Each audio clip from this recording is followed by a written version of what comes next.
Hello, everybody. Today, I have with me in this interview, and which is the first English interview that I've done in my channel. I have Alison Armstrong.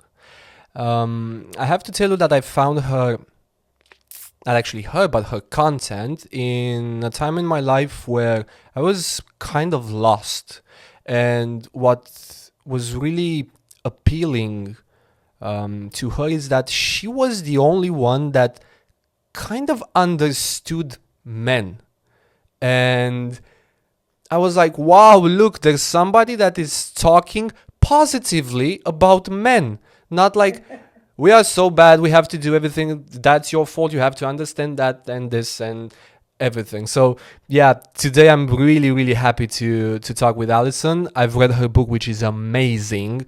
I've never felt so understood in my life. And I know that I have a lot of people around me that I talk with, and we've basically are hitting the same problems.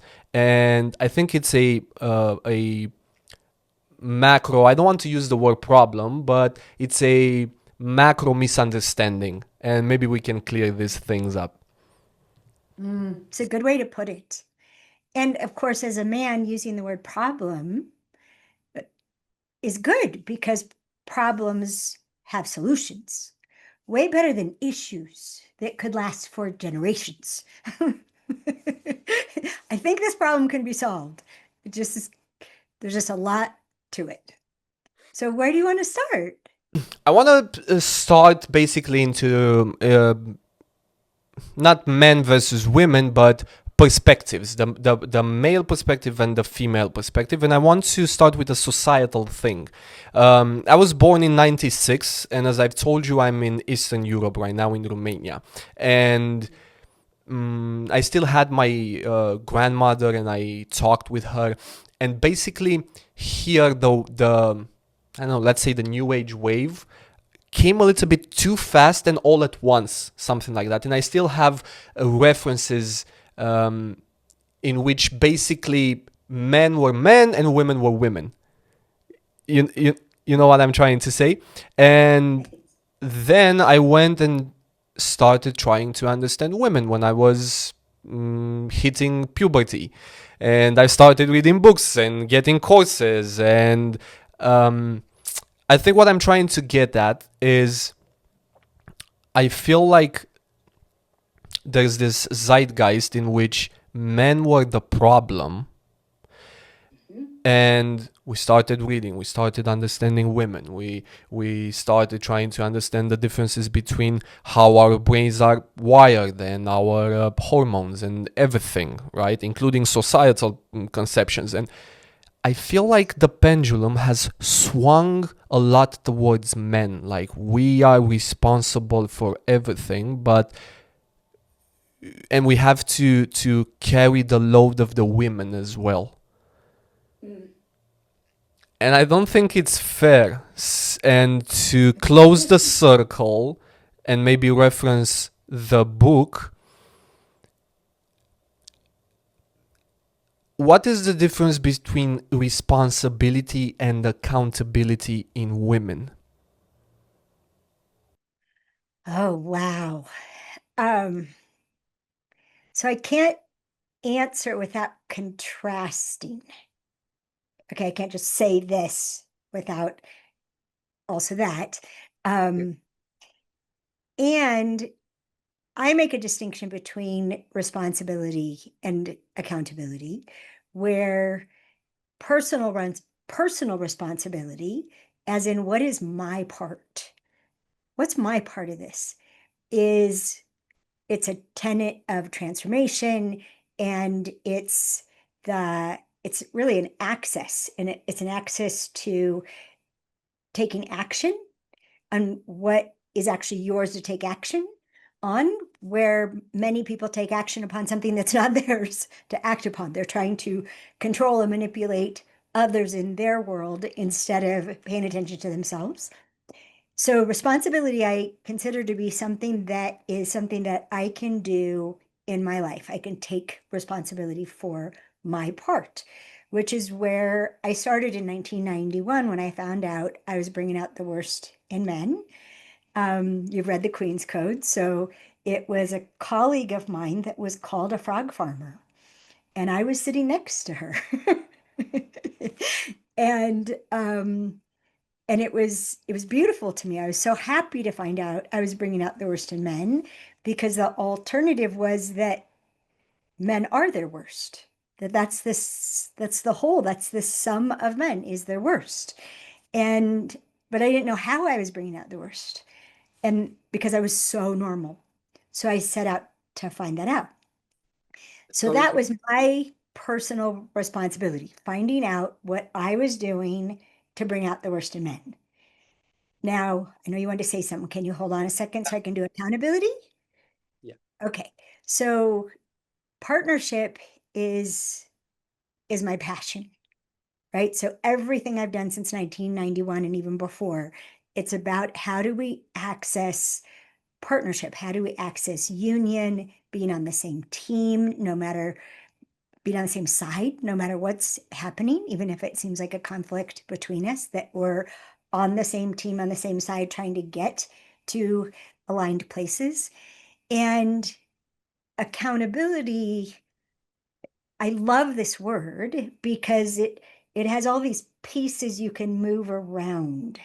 So I consider accountability is to another, it's to another or others, and it's for something in specific. And when I am being accountable, my my intention is that you experience that I'm count onable, Hmm. right? That I am count onable. Now, for example, I wanted to apologize for being late today. And because it's one of the things I strive for, is to be count honorable for being on time, not because it's the right thing to do, but because when someone is late, it causes people to start wondering. And that's a lot of energy spent. Is she going to come? When's she going to be here? Right? And I know it was only 3 minutes, but still, I would rather, in bringing out the best in you, not not have put that in your space. Does that make sense?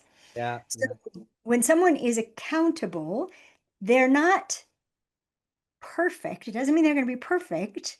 But again, within that words, it means that you can hold me to account. So anything that I've agreed to be count onable for, you can hold me to account when I haven't done it. And I will interact with being held to account as a form of respect. That you remember who I am, you know who I am, you value my word and you take me at my word. And when I don't keep it, that you're going to hold me to account. Say, hey, what's up? Right? You said you would do that and you didn't. Oh, thank you for following up. Instead of just, oh, letting it go in this way that we, wishy-washy kind of way that we interact with each other, that most women don't know that that can be experienced as you don't know who I am. You don't really respect me if you're not following up on what I said I did. You think, what do you think? I'm a flake or something? And in your inquiry, in trying to understand women, which I love that you started so early, the problem is that women attempt, oh my gosh, all, if not all the time, then most of the time, women attempt to hold men to account for behaving the way a woman would have behaved. Hmm. And you guys, for the most part, and I encourage you to do this, won't let that happen. You will not submit to being held to account to act like a woman. I am not a woman. I am a man. And it doesn't fit. You're trying to ask a dog to be a cat. I refuse. Yeah. And what happens though, what happens, Dan, is that because men won't be held to account for behaving the way a perfect woman would, women think men aren't accountable. They think men aren't accountable at all, aren't accountable at all, that you can't hold them to account for anything. And one of the biggest, best surprises of studying men since 1991 is, and it's also kind of heartbreaking for me, is that in general, men hold themselves to account for far more than a human mortal ought to. That you hold yourself to account for superhuman results with a no food, no sleep, no sex, no appreciation, no admiration, no acknowledgement, like on fumes. You hold yourself to account, for example, for being there. I should have been there. You're on the other side of the country. I still should have been there. And and the, I mean, it's to me, it's so beautiful to find out the failures that men experience shame about, not because someone shamed them, but because between themselves, right? Oh, oh, oh, I hate that I failed at that. I love finding it out because then you find out who a man really is by what he hates to have failed at. And that's how you find out what he is holding himself to account for. And it's so much more beautiful than if you were being a perfect woman. It's so much better than that. I have to say that you are magical. Like when you talked right now, you touched me because it's true. It's so true. We would like, I don't know, go to the moon Yes. and just a small good job or I see you. It's enough. It's like it's enough for a month, you know? That's one of the biggest differences between men and women is, you know what stainless steel is? Yeah. Okay, so imagine a stainless steel bowl. You put something in the bowl, it, a little bit might evaporate, but it'll take a long time. Nothing's going to leak out. Mm-hmm. Now take a stainless steel colander or strainer that has holes in it, like in order to rinse pasta, for example. That's the difference between men and women. You get some appreciation, some acknowledgement, some expression of caring for you, supporting you, and can last it can last a month or more. I know one man, I gave him an example of how his wife might appreciate his what he does to commute, such an arduous commute to support his family, how she might thank him. And he said, that would take care of me for 6 months. Now, yeah, and even in our Being Extraordinary as a Man course, men make charts of the things that fill them up, that fill their bowl, and how much it takes and how long it will last. And everything is in terms of days, weeks, months. And we do the same thing with women, and it's in terms of hours. Hours and maybe a day. 3 days would be a long time. And it's the same thing with a man telling a woman she's beautiful. Well, that's going to leak out the bottom by the next day. It never gets old because it empties and empties and empties. And it has to do with gender hormones that shape the brain and create diffuse awareness and create this stainless steel focus that y'all have from testosterone. Sorry Go for ahead. this No, is go ahead. this is the predicament. Like how I don't want it to sound weird, but how can we make women? Because this is what I'm feeling like.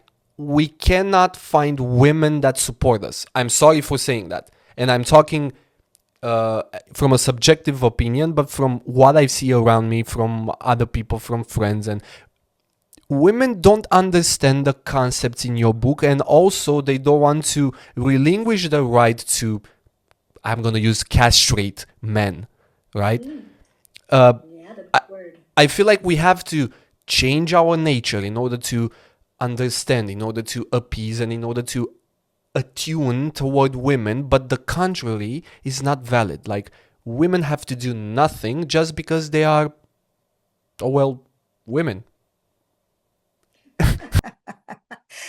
Or at least we think so, right? It's not true, but we think so. Um, yes, there, I call it entitlement. That by virtue of being born female, there are things you owe me. Mm-hmm. And especially if, for example, we have been seeing each other exclusively for 9 months, you owe me a wedding proposal. Even if we fought for 9 months, you owe me a wedding proposal. We talk about this in sync with the opposite sex. There's a there are timelines and benchmarks that are tied to fertility and conception. And at 3 months, we'll get to know you for 3 months, but now, okay, where is this going? Well, that would be the same time that a fetus is viable. So are you going to be here for this? There's all these things between biology and how we think that we don't examine, we just assume. And so many men at 3 months, oh, it's been great for 3 months. And then where is this going? How do you feel about me? And being held to account for all these things that a foundation hasn't been laid for. And wanting to make these huge leaps. Women expect men to make these huge leaps that if you won't make them, you're non-committal. Instead of, no, you're evidence based. Y'all make decisions based on evidence. And this is a woman who has not demonstrated in any way that you would be better off by depending upon her for the rest of your life for your fundamental needs. That would be stupid. There's no evidence she's going to pay me enough attention. She's too busy for me. There's no evidence she's going to support me. Instead, she questions my plans, maybe even denigrates them. She never asks me, how can I support you? She doesn't appreciate what I do. She interrupts me when I'm trying to actually tell her things that are important to me. And then accuses me of being superficial and withheld and emotionally unavailable. I'm so sorry. I'm just so sorry. Um, Whew. this is, yeah, this is why it's not that there's nothing for men to do, right? We have a course online called Understanding Women, and it's teaching men and women at the same time what it's like to interact with a creature who can shift from an open, connected, spacious state of mind to, I got to get there, get the hell out of my way. Can do that in a split second. And even have it caused, like she didn't do it voluntarily. And so we can switch states of mind like that.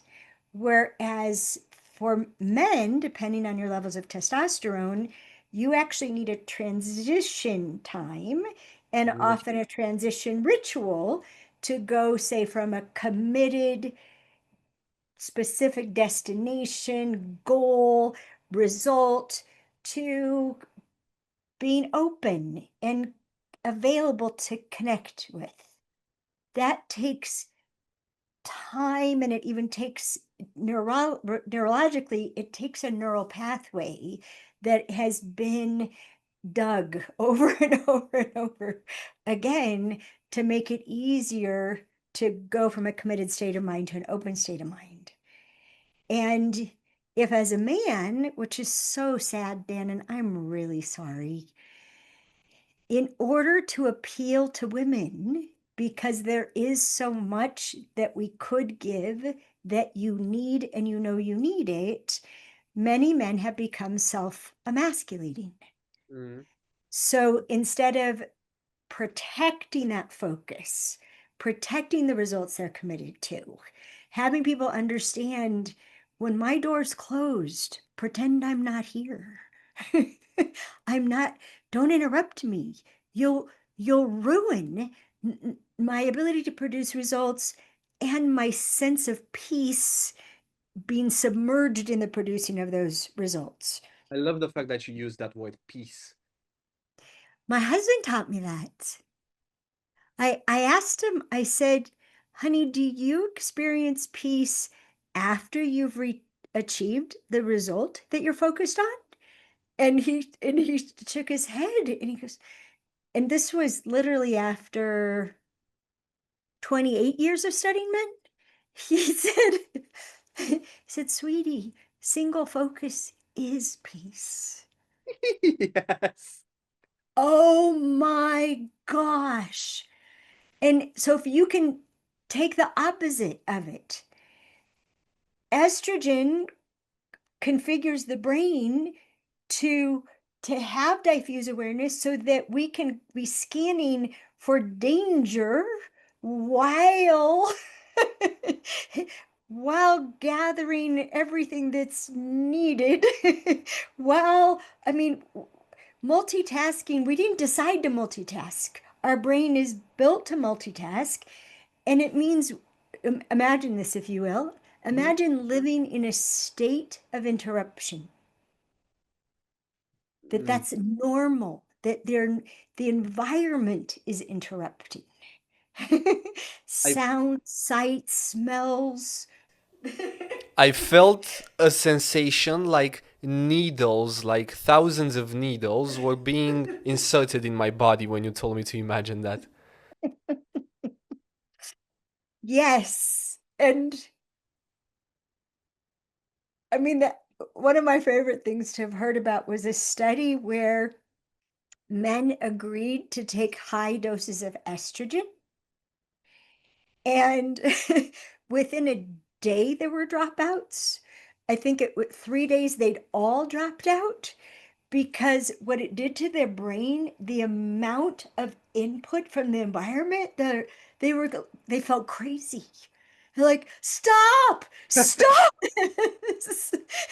And when my late husband Greg did the Understanding Women workshop, he goes, how do you even get out the door? Well, now you know why it takes so long. So, oh my goodness. Yes.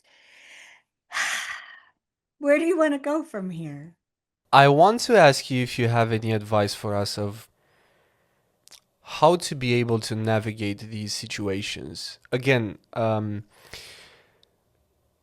have like a group of really five close friends, and all of us have gone through stages of development and understanding women, like how to empathize towards her, how to not try to speak towards her like she's a man, to not try to find solutions when she has a problem. She doesn't have a problem. We just need to be able to be there, contain the energy, and hold her. That's it. We don't need to find solutions. Maybe once in 100 times, right? But usually we just need to be there, to offer protection, to listen to her, to appreciate her, to call her beautiful at least 3 times a day, because as you've said, we have that sit, and we've learned how to do this, and we do this, and we apply it, and we apply it, and we apply it. And the thing is, Oh my the God. more we apply this, the more we become attached to that particular woman, and we fall in love because we're doing things, we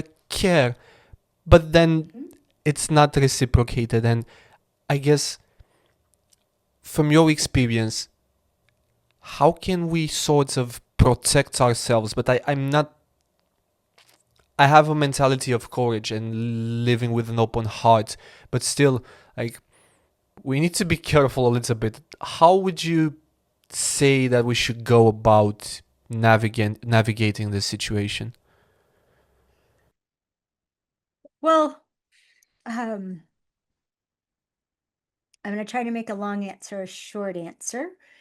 But I would say that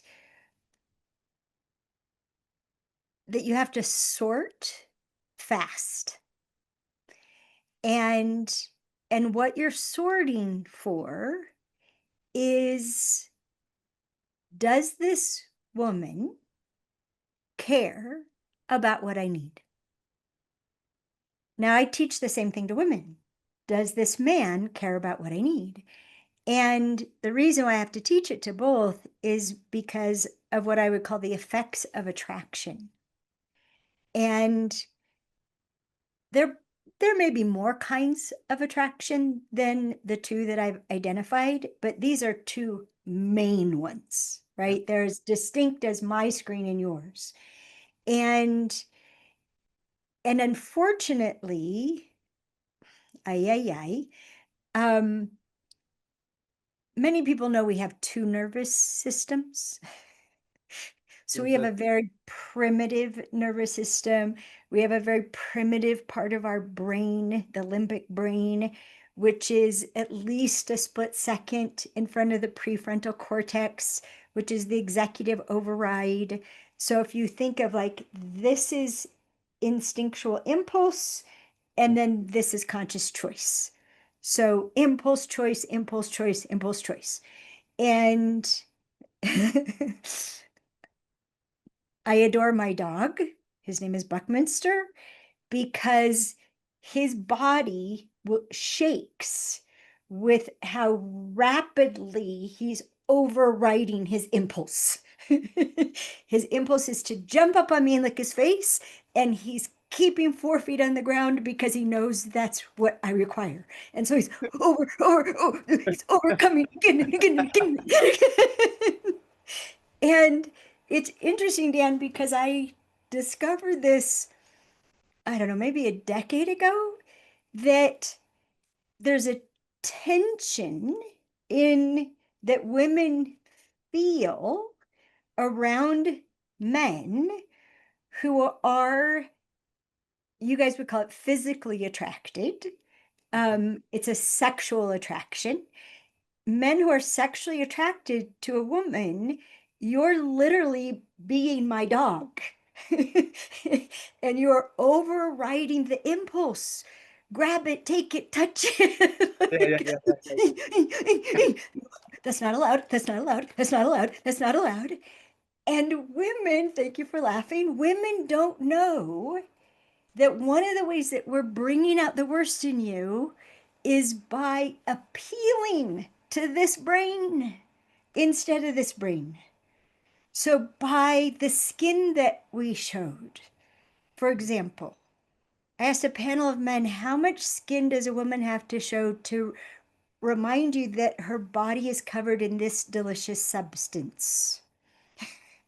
The man who chose to answer it went like this: that'll do. And yet women show more and more and more of it. And one of the things I have done for fun is just watch people like on the other side of the room, and I can tell that they're stuck in this kind of attraction, and she's posturing to emphasize her curves, and he's posturing to emphasize his strength.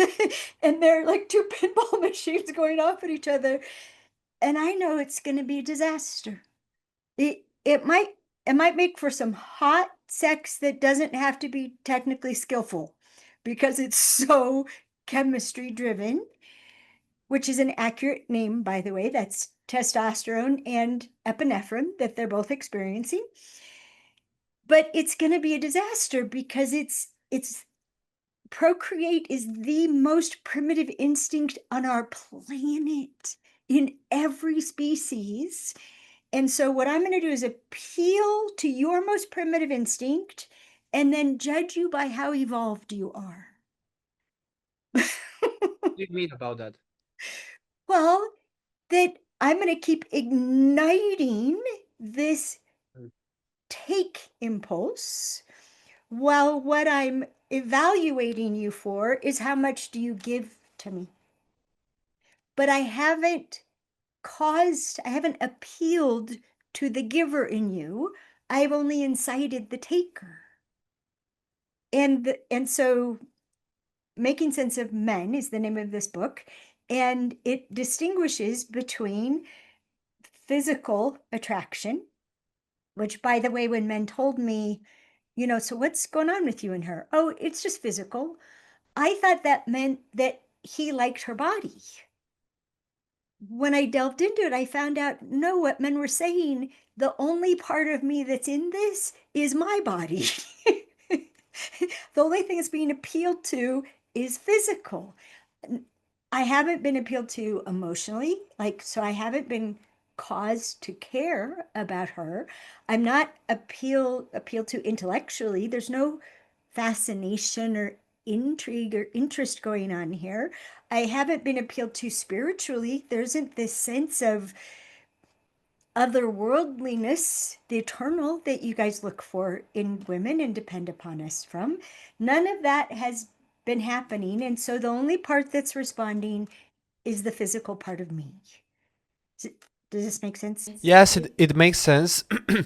I'm curious of a distinction because um, it might happen that the physical leads, but it's also a soulful connection. But I guess after that cascade of chemicals, can you misconstrue the fact that it's just physical, and due to those chemicals, you kind of fool yourself into thinking that it's your soulmate, and now you have to do everything that you can in order to be able to fix everything and try to communicate? Don't lose her. Don't lose her. Sorry, I interrupted. Well, the thing that I've seen is it depends on how much.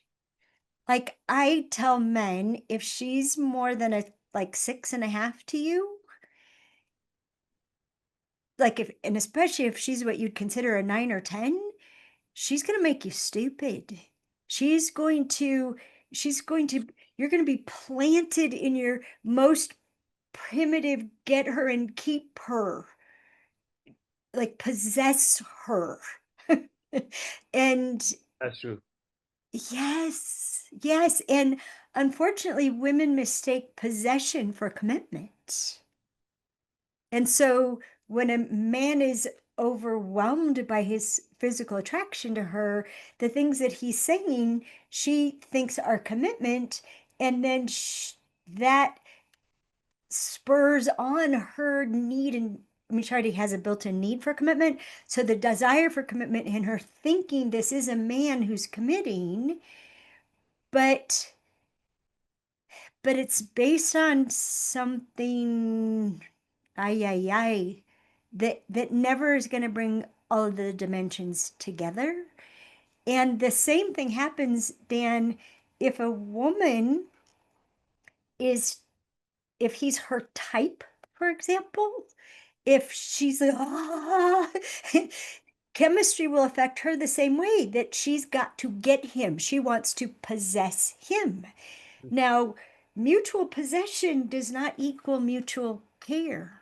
It does not equal providing and supporting and appreciating and admiring and building something together. It doesn't lead to that. And I mean, the best news is when I was listening for and started outright asking what attracts a man in a way that has him fall in love with a woman, has him want to help her, has her want to like be her mentor or her big brother, if it's not romantic, that has him care. What has a man care? And that didn't happen, Dan, until after the recognition that caring is something that's natural for men to protect themselves from. That caring is your biggest expenditure of energy. And Yeah. the and you referenced this earlier, right? When you're practicing those things that you've learned that women need, the danger is you're really going to start caring, which will happen because what you're doing is starting to bring out the best in her, which for you guys would be self-confidence and authenticity and passion and receptivity. Mhm. Those are the four most attractive qualities. And you guys taught me this. And so the more, for example, you're listening, not solving a problem, the more chance you have of her being authentic, of her actually speaking her truth, which I think maybe one in 1,000 times I've heard men talk about women being authentic without the word courage. You almost always say when she has the courage to be herself, when she has the courage to say what she needs, when she has the courage to share her dreams with you, when she has Well, this is really and, deep. Can you and can you that, go ahead. can you go a little bit deeper in this? What do you mean about without her having the courage? Like with us talking about her being I authentic. did it backwards. When men talk about women being authentic, direct, speaking up, being themselves, you almost 100% of the time use the word courage. Yes, true. And that's what inspires you. That's what has you care. That's one of the things that has you care. Self confidence, which you perceive as a strength. Self confidence is a strength. Authenticity is a strength. Passion is a strength. And one of the biggest things that women don't know about men is that whether it's for your business or it's for mating purposes, that you all are scanning for complementary strength. That's You so are, true. go ahead. That's so true. Please keep going. Yeah, you're filling a team. You're looking for the person that is going to fill in for what you think you aren't good at.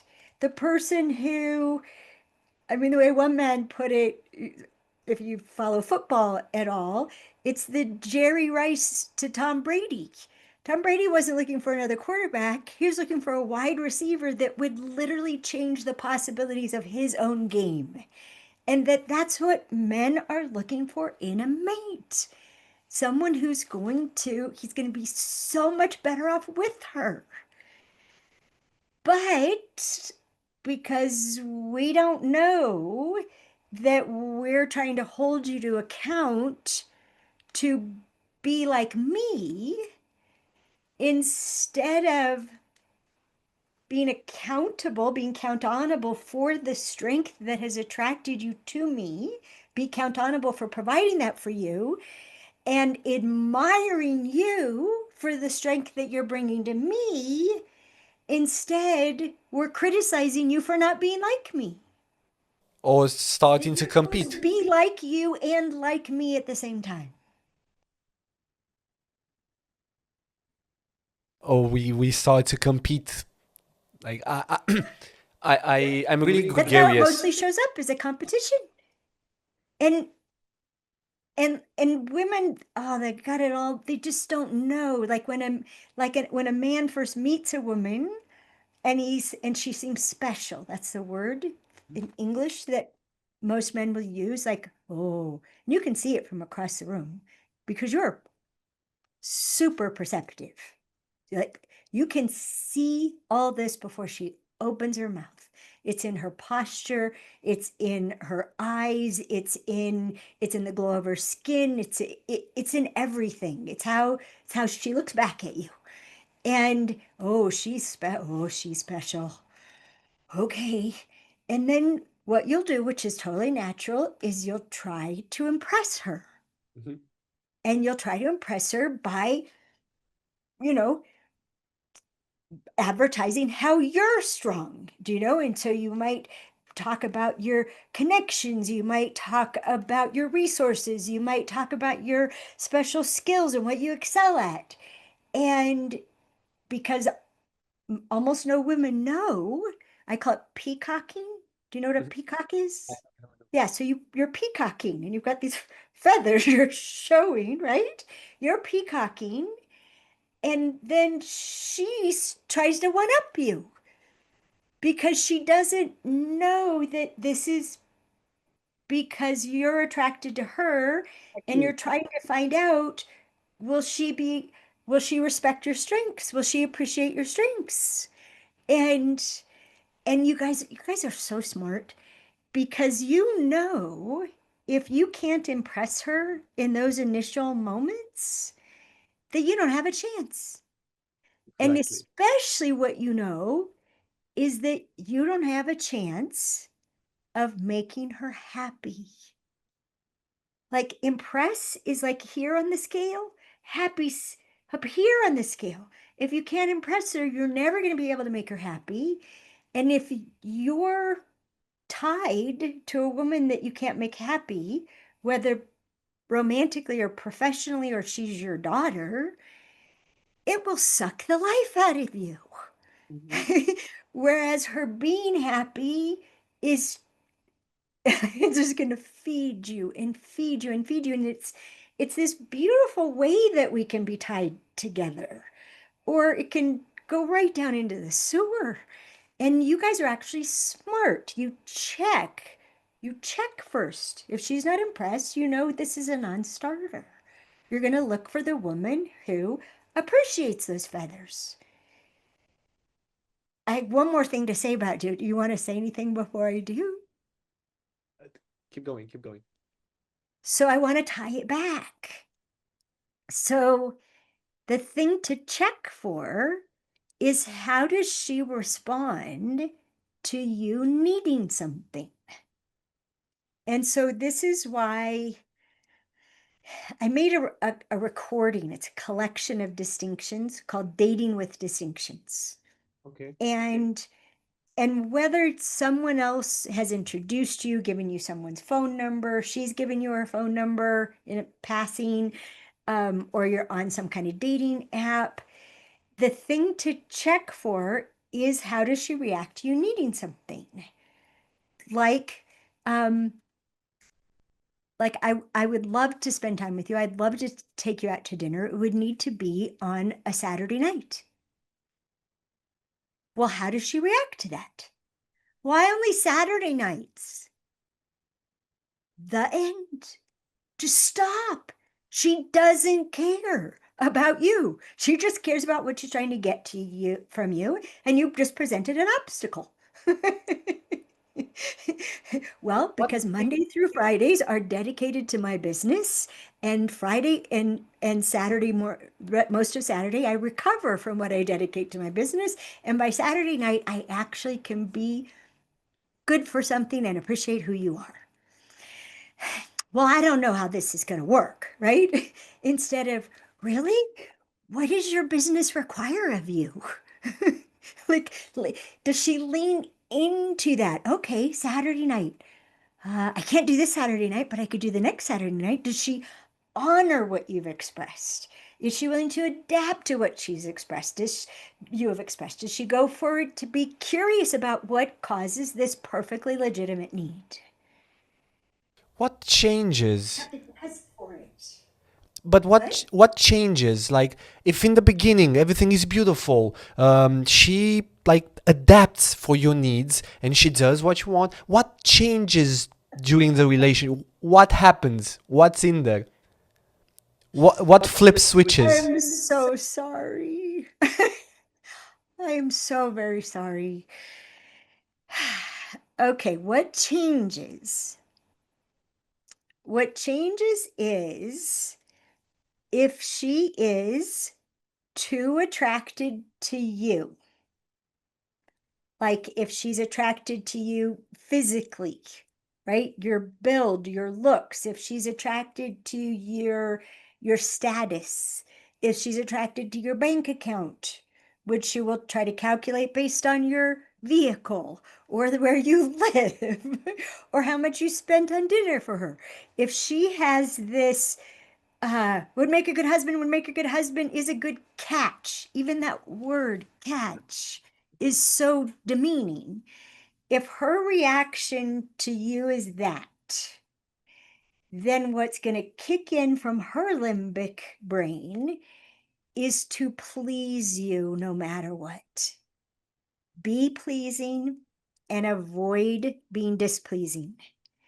And she can keep that up for about 3 months.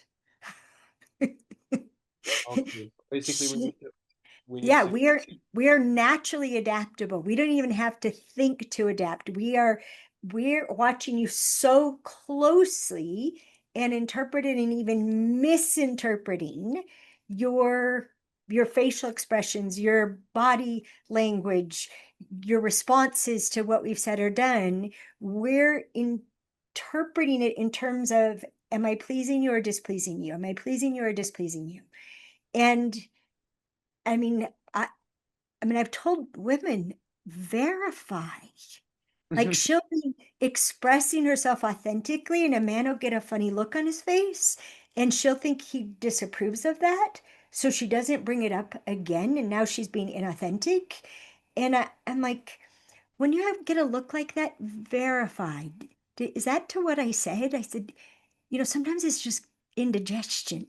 so, so there's just like, oh, that didn't go down right. And we take everything personally. Everything is measured by pleasing or displeasing. There's nothing that doesn't have to do with me. And that's been one of the major parts of my work is distinguishing what to take personal and what to not take personal. When a man is not ready to get married, don't take that personally. That has to do with his relationship to himself and his accomplishments and his circumstances, and even what he thinks it means to be a husband. And is he able to provide that? And can he see that he could win at that? Because you just ask him to play the top game. It's all about him. It's it's not about how much he loves you.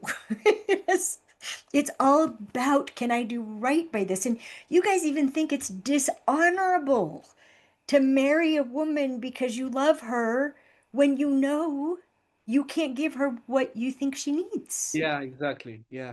Yeah, that would be dishonorable. Now, this is tricky because it's what you think she needs, which you also haven't verified. Because you're sitting on the other side of the table trying to gauge what she needs and projecting your needs onto her without checking to see, when we're intimate, do you need to climax every time? Oh God, no, please. Do you know how hard that is to do? Men don't check this. You assume that the release you need is the release she needs. I did a radio show with Dennis Prager. Husbands could have more sex if wives could have fewer orgasms. But we project. When a woman's upset, you project onto her, leave her alone to sort herself out, and she'll come back when she's ready. This is so counterintuitive to even Oh, get told. no, don't leave her alone when she's upset. Like, unless you're me. I mean, I have a deal with my boyfriend. If you can tell I'm upset and I close the door, I am protecting you from me. Let me do my self-cleaning under oven, sort out what's mine and what's yours. I'll come to you when I can ask you for what I really need. If, on the other hand, I'm upset, I walk away and I leave the door open. Please come save me. Please come after me. I can't get myself out of this mess.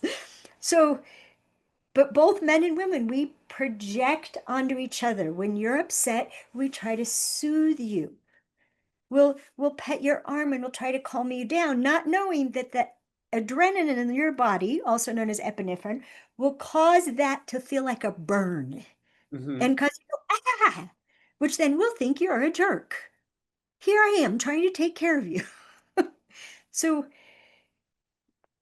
we really are opposite sexes. And as much as women try to be better men, and as much as men are trying to soften to be more appealing to women, it's not going to work. Hmm. I have a curiosity.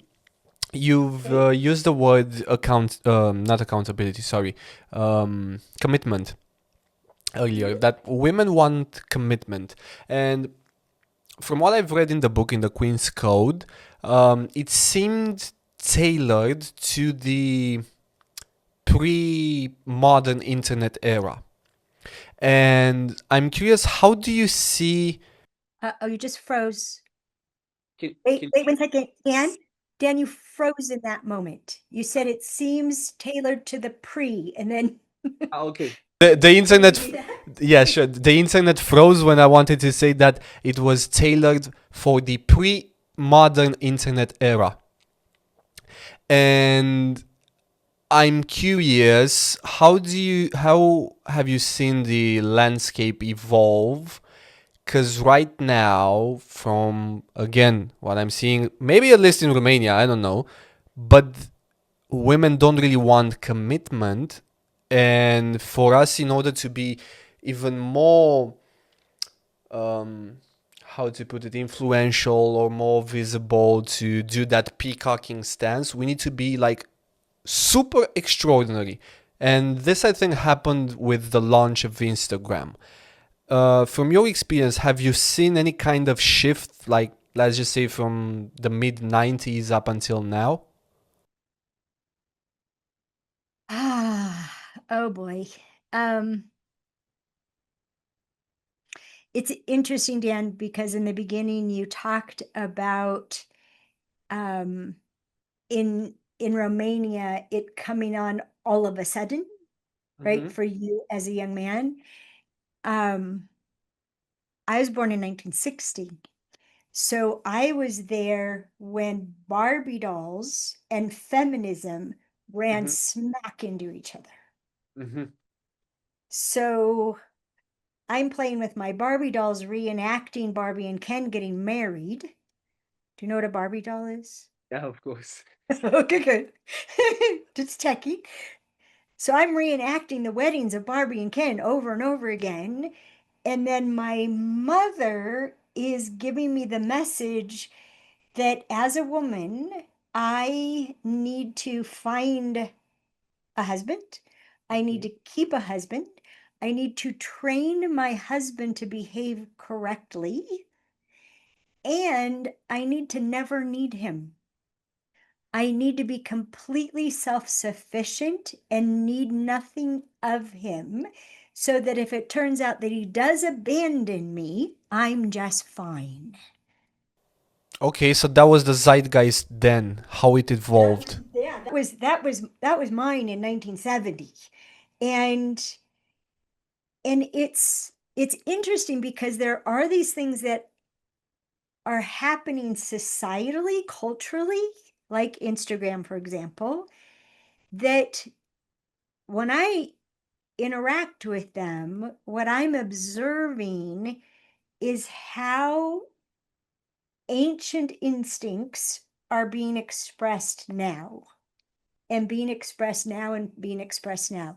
And the instincts have not changed a bit. Okay. Not a bit. They're exactly the same as they ever were. They're just changing their expression. So, for example, after procreate, then there is protect. Mm-hmm. Procreate, then protect. So, and procreate, by the way, can be building a business, for example. It's not just sex and making babies, right? But for example, in the for ages, for literally centuries in many cultures, how a father protected his daughter was by ensuring she married the best husband that he could find for her, that the dowry he could provide would attract, that he could buy for his Mm-hmm. daughter, right? Well, in the 70s, how you protect your daughter is you teach her how to change her own tire. In the 70s and 80s, you're teaching her how to manage money, which her having her own money less than 50 years old. We couldn't have credit on our own until the 70s. And in and we were property in the in the 1800s. Women were property.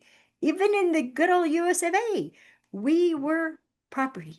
So it's so there's this expression of protecting, right? This expression of the need to attract, right? And there's just new ways to attract. And this expression of women, especially, we feel safe when we feel connected. Mm-hmm. And so much of what happens in social media is feeding an insatiable need for connection.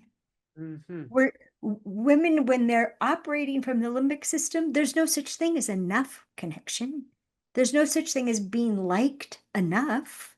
There's no there's no enough built into instinct. Enough is a conscious choice. Enough happens up here. I am enough. I have enough. I do enough. In every area of life, it is the difference between living out a lizard brain life and higher consciousness, that choice. And so to me,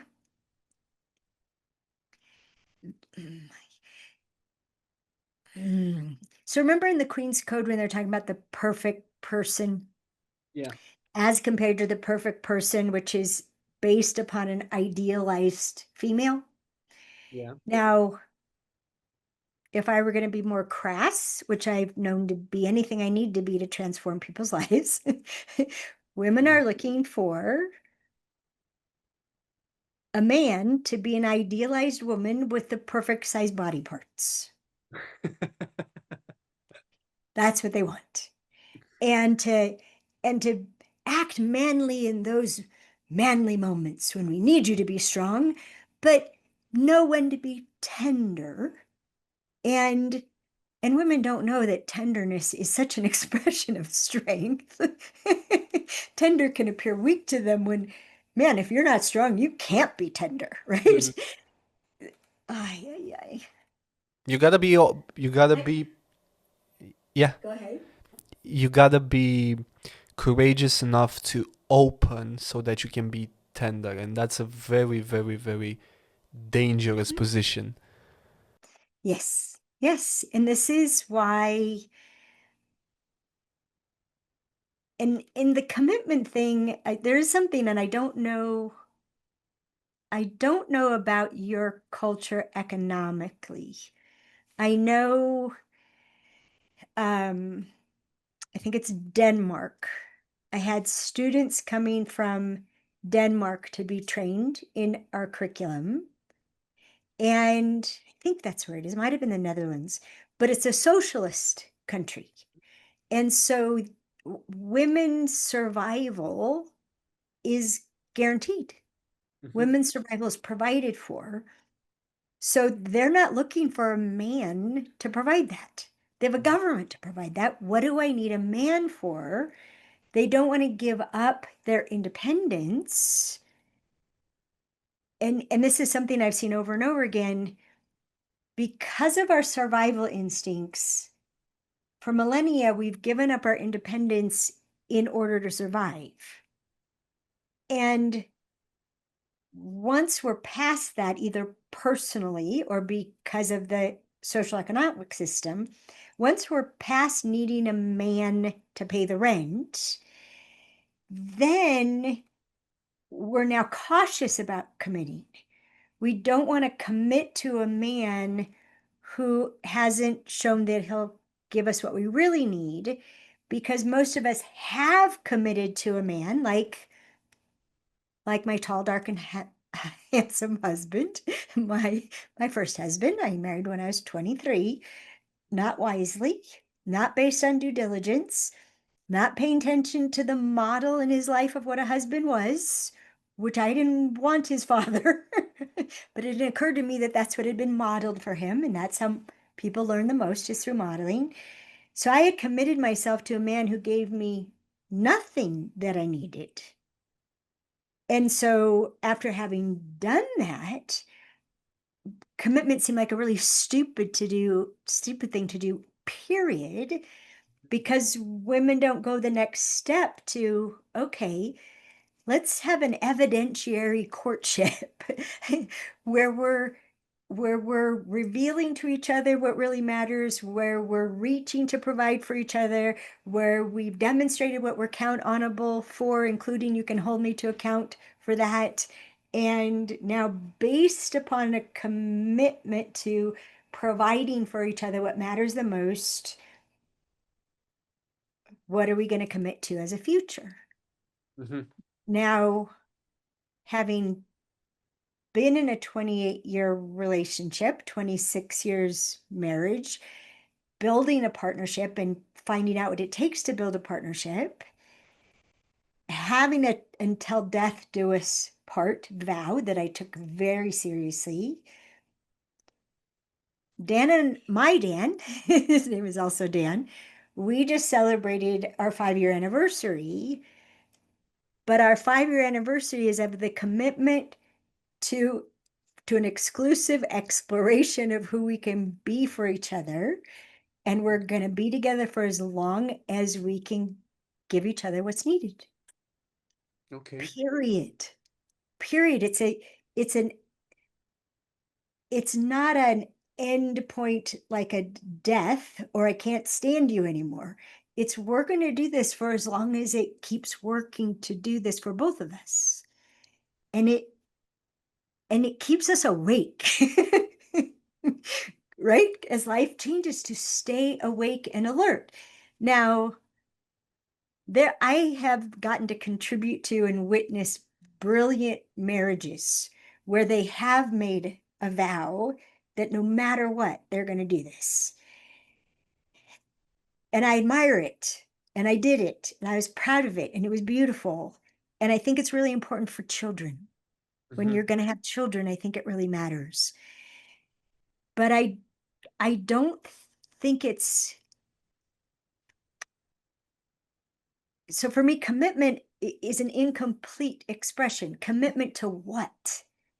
Right? If people had marriage vows that actually described what, say, for example, love, honor, and cherish, now what will that look like? Yeah, How I will love you is with these actions. How I will honor you is with this. How I will cherish you is through this.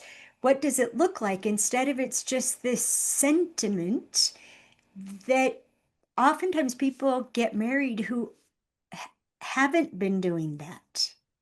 They have no track record of doing that, and yet they're going to vow to do that for the rest of their life. Do you have an expression in Romanian that's the equivalent of baloney or horseshit? Yes, we do. Yes. Vrăjeală. Okay. What is it? It's called vrăjeală. Grishal. I want to continue a little bit. I think we have 15 minutes left, and I want to ask you about the Queen's Code, in particular with the character of the grandmother. Has it been written with a purpose in the sense of, okay, how do I download this information into the minds of people through a storytelling arc with a very pleasant character, or was actually real? Was there somebody in your life that guided you? How did you came up with the Queen's Code? Have you found out the Queen's Code on your own from somebody else, or it was just information gathering and then you realized how to encompass everything? I had a lot involved in that question. So about 2 years into studying men and having laid down my sword, I was asked, use the C word, I was asked to stop castrating men. Sorry for interrupting. I'm sorry, but I have to intervene here. How did you end up? What made you lay down the sword? Was there an event? Was there something that happened? Yes. So, like Kimberly in the Queen's Code, I had a colleague who was called a frog farmer, right? Some women are turn frogs into princes. You, my dear, turn princes into frogs. Struck me through the heart, bounced off of her. This question popped into my head. What if men are responding to women? Mm-hmm. And that was the beginning of what I call studying men. Okay. For the first 6 months of studying men, unbeknownst to me consciously, everything I learned I was using against men. I'd become even more manipulative. I'd become even more emasculating. I could hurt men better than I ever could before because of what I had learned unknowingly from the point of view of know thy enemy. I wasn't consciously aware of how hurt I was, how angry I was, and that I had come to hate men. I didn't know that. That was under the surface. In August of 1991, I started in February, a woman named Ellen Hurst, to whom I owe my life, because she's the only woman I knew who had the life I longed for. Mm-hmm. I was I was married. I had been married and miserable, right? And I was at that point getting a divorce, and I had an almost 3-year-old son, and I just ended an engagement with a friend of hers. And she called me at work and she walked me through all the ways that she had seen me emasculate a man. She'd witnessed it because of the community that we participated in. She'd witnessed it, or as Ellen said, or she saw the men after I was done with them. Oh. Yes. Now she walked me through each one, like this to this man, this to this man, this to this man. And how I'm listening on the phone and what I'm saying is like, oh, yeah, I remember that one. Oh, yeah, that was a good one. Oh, that was particularly effective. Oh, got him. Right? I was proud of myself for all the ways that I took men down, that I diminished them, that I put them in their place. I was proud of myself. And then she said, Alison, I want you to cut it out. And I'm like, what? And what I thought was, well, but then how will I protect myself? And in that thought and seeing the thought, how will I protect myself, it flipped. And and just before that flip, she had said the thing that pushed me off the cliff. My son's name is Jeff. Okay. And she said, you're even doing it to Jeffrey, Oh. less than 3 years old. And I knew she was right. I'd been doing it since he was born. I was going to make sure he didn't turn out to be like his father. And I had been emasculating him since day one. Anything masculine in him, I tried to suppress in one way or another. And but it like it just added up in that moment in me seeing that every time I diminished a man, and the way it occurred to me was every time I took a man's power, Mhm. it actually was an expression of how weak I felt. That I had this moment of glee, like, look how powerful I am, I can take yours. But no, it was actually what I did from weakness. Truly powerful people don't take power from anybody. Why would they? But so that every time I did it, I had this ha ha ha moment. But yes, oh God. Yeah, I could be a witch on Halloween this Friday here in the US of A. But it's, but I saw it like in that moment, I saw my own terror. I saw my own fear. I saw my own weakness. And I had this epiphany that until I stopped taking men's power, I would never know my own. That's what was required. I had to leave yours in your hands before I'd ever get my arms around my own. And and so I leapt. I said, okay, I'll stop. Like, oh boy. And then I did have the experience that Kimberly described in the Queen's Code of this cloak, this just being wrapped in this cloak of what I knew instantly was feminine power, was the power that every woman is born with the right to, but we have to find it and feed it. We have to nurture it. We have to we have to understand how it works because it's paradoxical. Like, for example, and men, you taught me this, men taught me this. Like women think that, they're the most powerful and they're like, okay, we're hitting it, we're getting it done, we're making seven in charge, we're ordering people around. Yes, I'm powerful.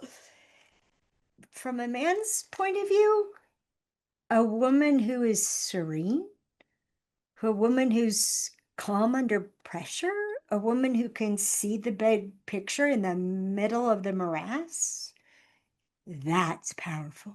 Yeah. It's like, oh, this is a completely, the nature, the nature of the power is completely different. Now, I would never tell a woman she doesn't have the right to ask to access masculine forms of power as much as she wants. Go for it. And I can describe to you what will happen in your relationships with men in these different circumstances and what it will cause and what it will prevent 100% of the time. And but but it was in that moment that everything changed in studying men. And and it it changed everything. And Ellen is she's so sweet. I introduced her to a group of about 200 women, and I was acknowledging her. She was on stage with me, and she's so cute. She said, "Alison, thank you for how you acknowledged me for this. And I need you to know that I pointed at the stars, and you invented astronomy." Oh, that's such a great analogy. That's what she said. And I just, my brain works like an engineer. It's my father, my grandfather's brain, right? It's like, so how did we get here anyhow? How did that happen? What's it? So what's the cause of that? What's the cause of that? And digging down until getting to what Buckminster Fuller called the trim tab. Like, what's the least amount of energy that we could spend to cause the biggest effect? And how can we even use the forces that are compelling us and capture the energy of instinct, not try to overcome it? It's got too much energy in it. How do we capture, procreate, protect, and provide, and upgrade what we're paying attention to, upgrade the expression of it, so we end up with beauty, not merely survival? So now, fast forward within 2 years, what I'd learned, I wanted every woman on the planet to know. I knew I needed to write a book. I knew from interactions with women that it needed to be fiction because we learn better when we're not on the hot spot Hmm. and we can voluntarily put our foot in that shoe. And I knew that I didn't know enough in order to write it yet to make sure that women wouldn't use the information against men the way I had. And so I spent the next, it took 15 years altogether. Well, 13, no, it was 2008 before I realized I knew how to write the book. And what I had to do, Dan, was I had to, we started our workshops in 1995 so I could learn how to write the book. by teaching people, you find out how to teach people, right? So I had to identify all the things that trigger emasculation, all the ways that we emasculate, and then most importantly, what we use to justify emasculating. And that's the part that we found out if we took that out, which, as you know from the Queen's Code, to give up the right forever. So saying that justification isn't sufficient. It's dishonorable and that's why it's called the Queen's Code. The Queen's Code is a code of honor for women to decide, yes, even if I'm triggered, I'm not going to justify this behavior. In fact, I'm going to do my darndest to release the triggers, to actually have them go away, to catch them, release them. I'm going to do my darndest to catch myself even with the impulse to emasculate, which takes a lot of work over a lot of time. And usually it's afterwards, oh crap, I emasculated him, right? And then the awareness moves further and further. Oh, I'm in the middle of emasculating him. Oh, am I about to emasculate him? Wow. Normally that would be a trigger that would have me emasculate.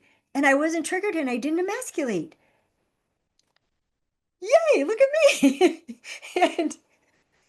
and and I've just been developing one way after another, like listening to learn.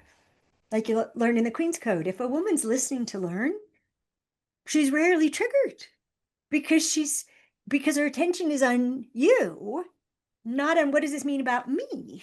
So this isn't personal to me. I'm not paying attention to me. I'm paying attention to you. And it's amazing for us as well. Go ahead. And it's amazing for us as well when like we can talk and we can be heard. It's like, wow, this is amazing. Um, one more Yes, question. and it teaches women how they can give men what they most want from men, which is to be heard and to be seen. But I'm gonna see if I can answer the rest of your question in one sentence. I didn't decide anything about the Queen's Code. When it came time to write the book, literally it looks like a movie screen. It's about right here, but above my head, and a movie started playing. The same thing happened with the prequel, Keys to the Kingdom. A movie started playing, and I typed as fast as I could. I typed, I typed, I typed the screenplay from the movie. And it's why I encourage people to listen to the audiobooks of Keys of the Kingdom and the Queen's Code, because I'm recreating the movie for you. And whereas if you're reading it to yourself, you don't know what they sounded like, but I know what they sound like. And so it took me until a few years ago to be able to say it's a channeled work. They call that channeling. That's one form of channeling. I've been channeling one thing or another since about 1989 or so. The first thing was a way to transform how people interacted with children where I lived in California. The whole plans just come through. How we published the Queen's Code, that it was in 70 countries within 3 weeks of publication. That was a plan that just How? came up. How what? How did you publish in 70 countries in 3 weeks? Well, it took 2 years and a lot of money that I didn't have to build the system. And then we published the Queen's Code, one chapter per week for 8 weeks. And we published it as an ebook on the internet that could be downloaded. The system detected what kind of device you had. It could be downloaded to multiple devices. We didn't protect it. You could print as many copies as you wanted. We didn't protect it. You could give your password and login to people. And I wanted to make sure it couldn't be suppressed, because it's so counter political agendas, the male female political agendas, like in the US. It's so counter that. And And we didn't even have a field where people could put their countries in on our website. We were so US centric. And so the last thing I expected was other countries, but I'd had students since 1995 that came from other countries. And and literally I would come in each morning and see who had bought the Queen's Code, and I'm just copying because I can't even spell the words of these cities, and I'm copying them into where is. And there I was probably maybe in the second week, this it was a town, a 5,000-year-old town in Macedonia. Like, what? What? And then when, like, oh my gosh, um, the West Bank, South Africa, when these places showed up, I wept. I just wept. And just from buying it from our website, the book is in 124 countries from our website. We haven't had time to translate all the currencies that come through Amazon and Kindle. And we, we're working on, but they're working on an algorithm to translate that data of what currency was we were paid in to find out what country it came from. Wow, I got goosebumps. It's so cool. D- And there's all kinds of unauthorized interpretations. And interpretation matters because yeah. it's about language. And so we found out that words in English that are very powerful, uh, the this what that would be, like for example, the word save. Save Mhm. is a really important word in English. The translation of save in Hebrew is abhorrent to men. It's disgusting. They would never want to do that. So this has been my struggle since we published it in 2010. How do we have interpretations that empower people, not just, some Google Translate that's going to steer people wrong. And also the emotion behind the voice. Like I've listened to the audiobook and Oh, good. Oh, that makes me happy. yeah, That's and important. in some chapters your energy like overflows and that you can feel it. It shifts something inside of you. It's not just words. That's what the movie was like to me. It makes I have in January I'll start our 10th book club. It's called Your Queen's Code Journey, and we go through a chapter at a time, and I answer people's questions. And chapter 3, women get to design their own code of honor, and they express their vow to each other. And men participate in it, and they invent their own vows because men emasculate men all the time. Ah, yeah. Yeah. Yes. And so so I just finished my ninth since 2022. I listen to the book every time, and every time I hear something I didn't hear before, see something I didn't see before, realize something I didn't realize before. And like right now, I'm doing research for the sequel to the Queen's Code, which I was notified by, hello, just drops into my head. It seems practical, but I never thought of it. It's the King's Code. But in order, I can't even channel the King's Code yet. I I I could do the first chapter that transitions from the Queen's Code to the King's Code, but when I got to chapter 2, it took me 6 months to realize that Wow. something else still has to happen to me.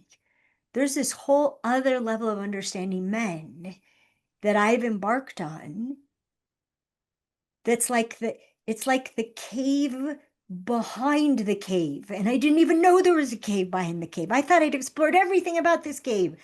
No, there's this whole other cave, which to you guys is so obvious, and it has to do with how men relate to death.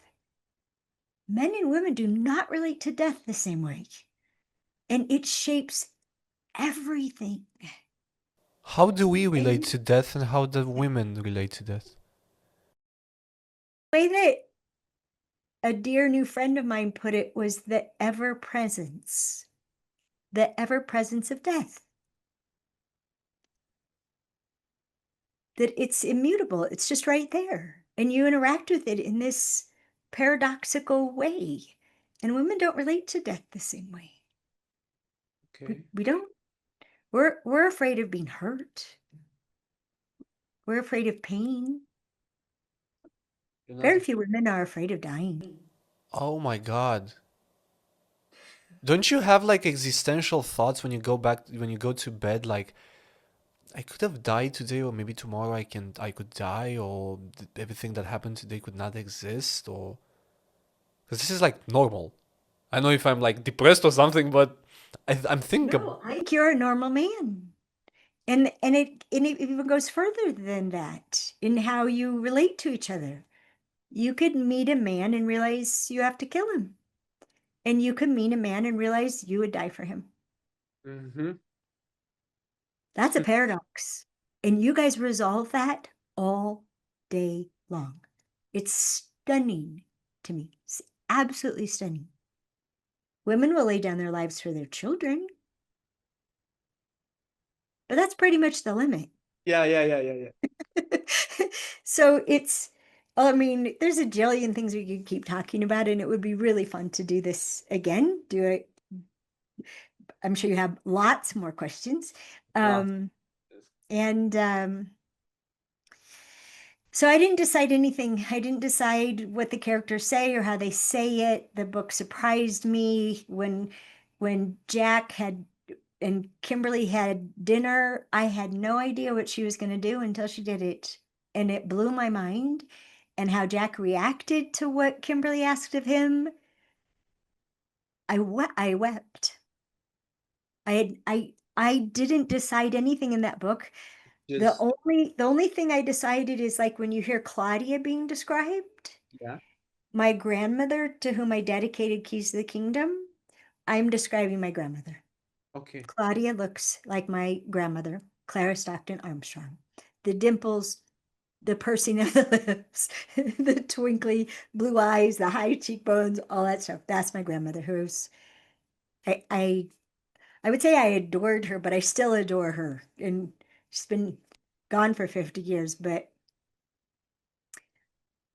ever since I opened myself to higher consciousness, people drop in.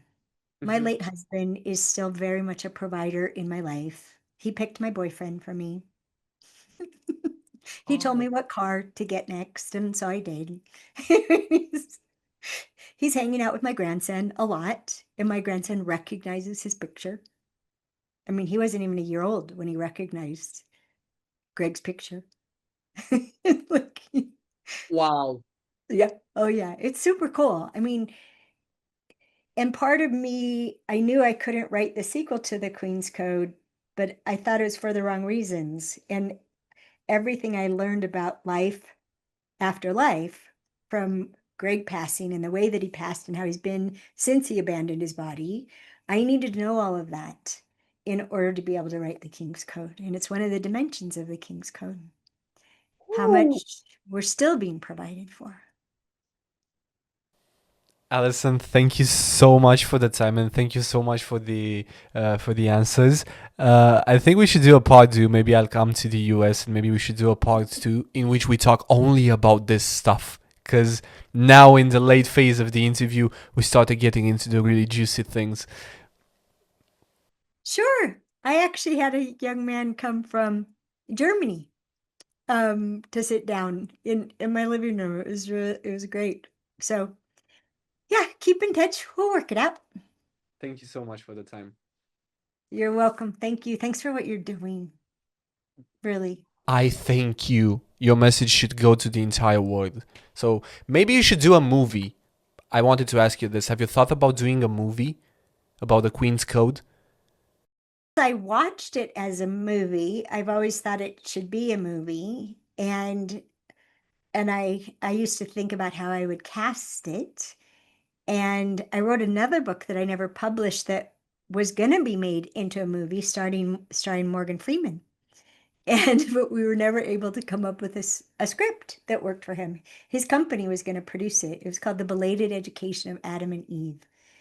So I haven't worried much about the movie. I just try to do my best job in the audiobooks to cause the movie to play in your head Aha, because that's going to be the best version is the one that's in your head.